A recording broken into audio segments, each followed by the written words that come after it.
Guys, so today on the Atomic Bomb, we're going over the Oil Wars expansion set, which adds extra no, of course it's oil. Adds oil to the game. There are basically oil reserves and oil derricks. There's like oil production, and then the oil reserves are like the oil markers, and then the chips underneath are how much oil under them. Like yellow's 5 oil, black chip is 1 oil. What it comes with all those oil markers, the black chips, the derricks, and the yellow chips. And I just set up the oil in Europe, not anywhere else, so you could just kind of get an idea of what it looks like. Now, let's move on to the rules right over here. So, as it says, oil reserves, the black chips, those are where the oil is stored in, tanks and facilities. They can be captured if the zone's taken, and they can be strategically bombed. The oil can be moved, and it can be distributed between the reserves based on the number of derricks you have, and you can build new reserve areas. Next page. Okay, so the oil derricks produce 1 oil per turn. They can be captured as well and strategically bombed. The neutral wells in neutral countries, like for example, what's a neutral country? Tibet. No, Tibet's part of China. What the? Oh my God. The wells in Mexico can be don't produce oil. They just are there until they've been captured. So that's basically what's saying there. Then peacetime, you only get half of your oil production during peacetime, which is a little. I guess that makes sense. More goes to civilians during peacetime, and then in wartime you can go to like more of a full mobilization. And then here's how you use oil. To move an unlimited number of land units, it costs 1 oil. And that's with air, naval, strategic bombers, capital ships, and 1 oil when you're at war with 1 or more major powers.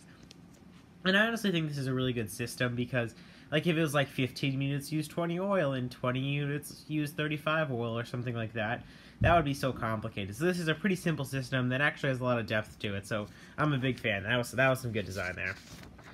Out of oil means you can just move infantry and cavalry, so it definitely hurts you if you can't afford to do the oil. You don't use oil when you're, scrambling, submerging, fighting on defense, lend-leasing.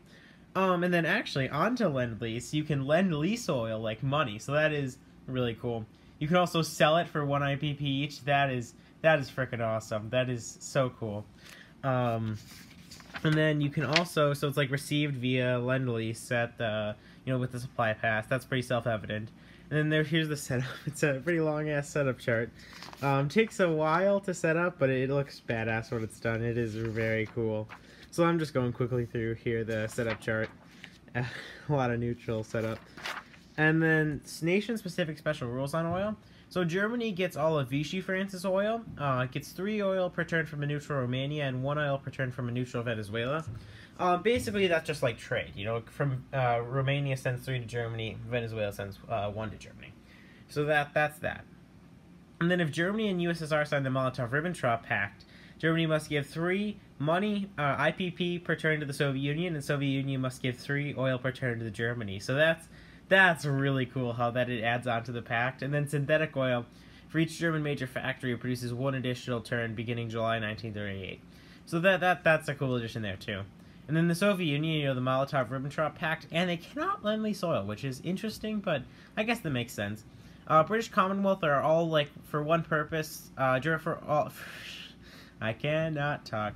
Are all one thing when it comes to oil. So like they share oil production, stuff like that. And they get all the oil from Iraq and Iran.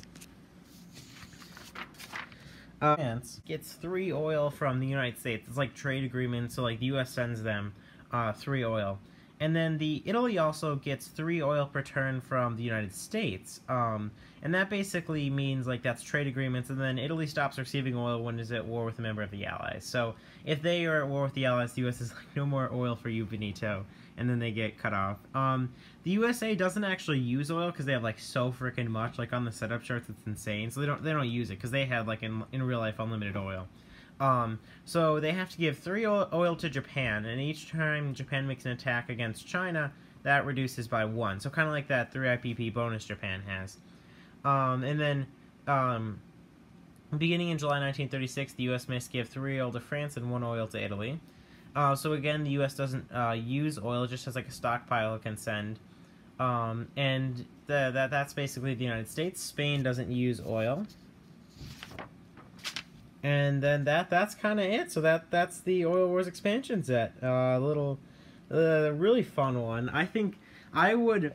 It doesn't come with units, so I do love the unit expansions, but there is a ton of depth to this one. So and they give you a ton of stuff. So honestly, 9 out of 10 on this one. Great expansion. Comment below what you think about it. I love the interaction. So any comments, questions you have about it, comment below. And yeah, that's all from the Atomic Bomb.